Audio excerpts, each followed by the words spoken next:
যুদ্ধে কেউ জেতে না, যুদ্ধে সবাই হারে, বিশেষত হারে সাধারণ মানুষ, তাদের অনেক কষ্ট হয়। আমেরিকা, ইসরায়েল এবং ইরানের মধ্যে যুদ্ধ, সেই তিনটি দেশ তো ক্ষতিগ্রস্ত হচ্ছে, পাশে ক্ষতিগ্রস্ত হচ্ছে মধ্যপ্রাচ্যের রাষ্ট্রগুলো, আর তার আঁচ লাগছে বাংলাদেশ সহ গোটা বিশ্বে। তেল, গ্যাস, সার সহ সমগ্র পণ্যের দাম অনেক বেড়ে গেছে দেশে। সারা পৃথিবীতে মন্দার অবস্থা তৈরি হয়েছে এবং এটা আরও কঠিন পরিস্থিতি তৈরি করবে বলে বিশেষজ্ঞরা বলছেন। আমেরিকা বারবারই বলছে যে যুদ্ধবন্ধে আলোচনা চলছে, পর্দার আড়ালে সেই আলোচনা। ৪৫ দিনের এই যুদ্ধ বন্ধ করতেই হবে, কারণ আমরা দেখছি যে হরমুজ প্রণালী বন্ধ রয়েছে। এই হরমুজ প্রণালী ইরানের কর্তৃত্ব এখনও রয়েছে। আমেরিকা বারবার হুমকি দিচ্ছে যে তারা এটা খুলে না দিলে তারা তাদের ইরানের তেলক্ষেত্র এবং সেতু, এই তেল শোধনাগার, এগুলি সব ধ্বংস করে দিবে। কিন্তু সে কার্যত সেই হুমকি কার্যকর করছে না, কারণ জানে যে তার পাল্টা প্রতিক্রিয়া হবে কঠিন।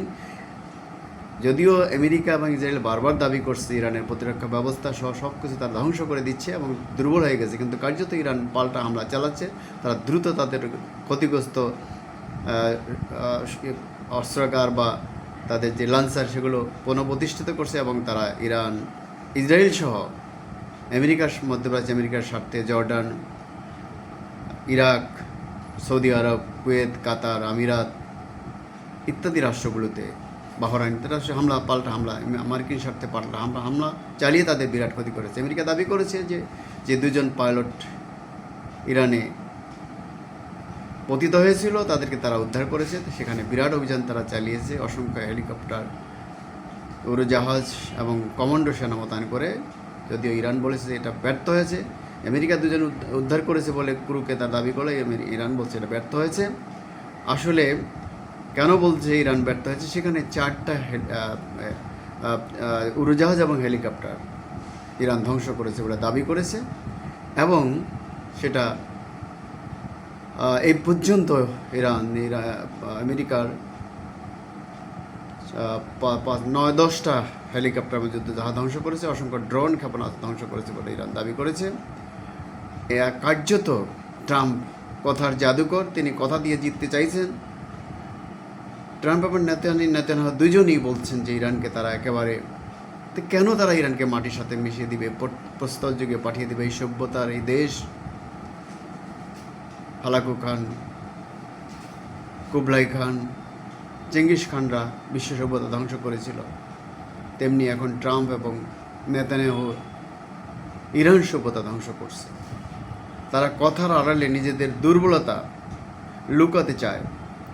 আমরা জানি এটা অসম যুদ্ধ এবং ইরান এই যুদ্ধ কখনোই চায়নি, তারা শুরুও করেনি। হঠাৎই আলোচনার মধ্যে যুদ্ধ শুরু করেছে আমেরিকা এবং ইসরায়েলের আহ্বানে ট্রাম্প এই যুদ্ধে এসেছে এবং কাতার মধ্যে আটকে গেছে। আমরা আরও জানি যে বিশ্বে আমেরিকা সহ ইসরায়েল সহ গোটা বিশ্বেই এই যুদ্ধের বিরুদ্ধে প্রতিবাদ হচ্ছে, বিক্ষোভ হচ্ছে, বন্ধের দাবি আসছে। স্বয়ং আমেরিকায় ট্রাম্পের জনপ্রিয়তা কমে গেছে, তার দলের মধ্যে বিভক্তি দেখা দিয়েছে। তারপরও প্রথম দিকে ট্রাম্প শান্তির দূত হিসেবে আবির্ভূত হতে চাইলেও কার্যত এবারে তিনি যে ধ্বংসাত্মক একজন মানুষ সেটা তিনি প্রমাণ দিচ্ছেন। ইরানের যে ধীর নীতি এবং যুদ্ধ কৌশল, সেটাই আসলে ট্রাম্প এবং নেতানিয়াহুর জন্য সবচেয়ে ক্ষতির দিক। তারা দ্রুত হামলা চালিয়ে ইরানকে পরাস্ত করে, অনেক ক্ষয়ক্ষতি করে, ধর্মীয় নেতা, সামরিক নেতাদের মেরে তারা সমগ্র প্রতিষ্ঠান ধ্বংস করে, সামরিক সহ অর্থ সম্পদ ধ্বংস করে ইরানকে পঙ্গু করে দিয়ে তারা বিজয়ের বেশে চলে যাবে এই আশা করেছিলেন। কিন্তু আজকে ৪৫ দিনও তাদের সেই সাফল্য আসেনি এবং মোটেও আসেনি। ইরানের পাল্টা হামলা থেকে এটা পরিষ্কার এবং হরমুজ প্রণালী ইরানের দখলে এখনও আছে এবং তারা সেটা নিয়ন্ত্রণ প্রতিষ্ঠা করেছে শক্তভাবেই। ফলে ইরানকে তারা কোনো অবস্থাতে এতটুকু টলাতে পারেনি। তারা রাজনৈতিক নেতা এবং ধর্মীয় নেতা, সামরিক নেতাদের একের পর এক হত্যা করলেও ইরানের নেতৃত্বের সংকট এখনও দেখা যায়নি। ক্ষমতার পরিবর্তনের কোনো ন্যূনতম সম্ভাবনা দেখা যায়নি, বরং প্রকারান্তরে কাবু হয়ে পড়েছে আমেরিকা এবং ইসরায়েল।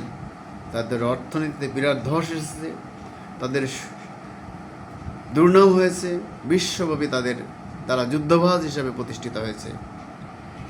এই যে অবস্থাটা ইরান এবং আমেরিকা এবং ইসরায়েলের, এর কোনোই প্রয়োজন ছিল না। যাই হোক, বারবার আমরা শুনছি, আলোচনা হচ্ছে, আলোচনায় সমাধান আসা উচিত।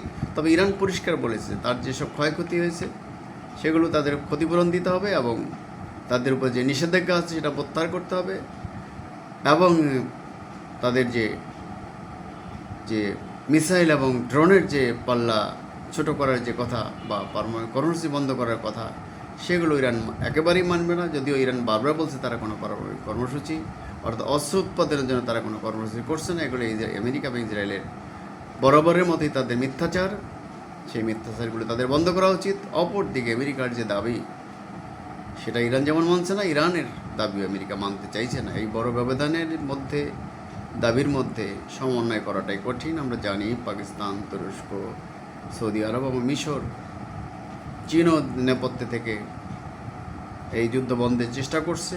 তবে চীন পরিষ্কার বলেছে এই যুদ্ধবিরতি ছাড়া হরমুজ প্রণালী খুলে দেওয়া যাবে না। পশ্চিমা শক্তিগুলো ট্রাম্পের আহ্বানে সাড়া দিচ্ছে না হরমুজ প্রণালী খুলে দেওয়ার।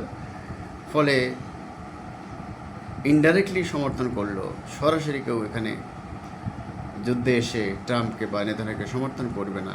নেতানিয়াহুকে সমর্থন তো প্রশ্নই আসে না। এই যুদ্ধবাজ নেতানিয়াহু ট্রাম্পকেও যুদ্ধবাজ বানিয়েছে, গোটা বিশ্বকে অস্থিতিশীল করে ফেলেছে, গোটা বিশ্বে মন্দ অবস্থা তৈরি করেছে, প্রতিটা মানুষকে ক্ষয়ক্ষতির মুখে ঠেলে দিয়েছে। তৃতীয় মহাযুদ্ধের দ্বার প্রান্তে বিশ্বকে নিয়ে গেছে তারা।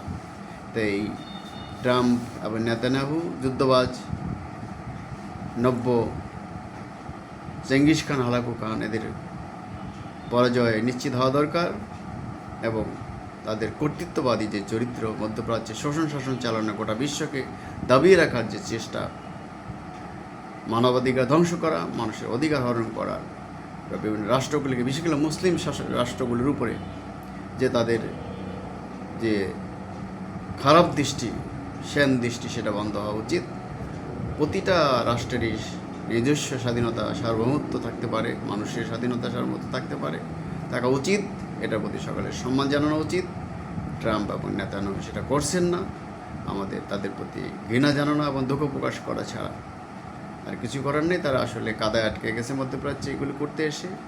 অতীতেও তারা বিভিন্ন জায়গায় পরাস্ত হয়েছে, কিন্তু তারা তাদের বাগাড়ম্বরতা, তাদের কথার চাতুর্যে সব কিছু ঠিক আছে, সব কিছু আমাদের দখলে, আমরাই বিশ্বকে নিয়ন্ত্রণ করছি, কারো কোনো কথা নেই, কথা বলার সুযোগ দেওয়া হবে না। এই ধরনের মনোভাব থেকে তাদের আসলে বেরিয়ে আসতে হবে।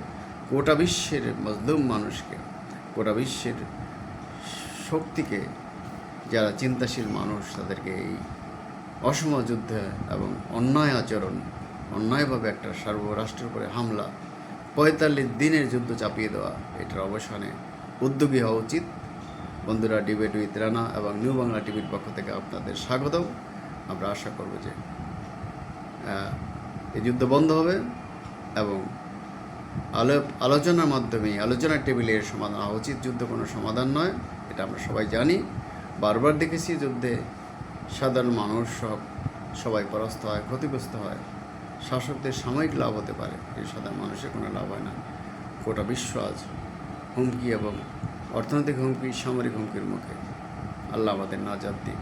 শুভ বুদ্ধির উদয় হোক সকলের। আসসালামু আলাইকুম, খোদা হাফেজ।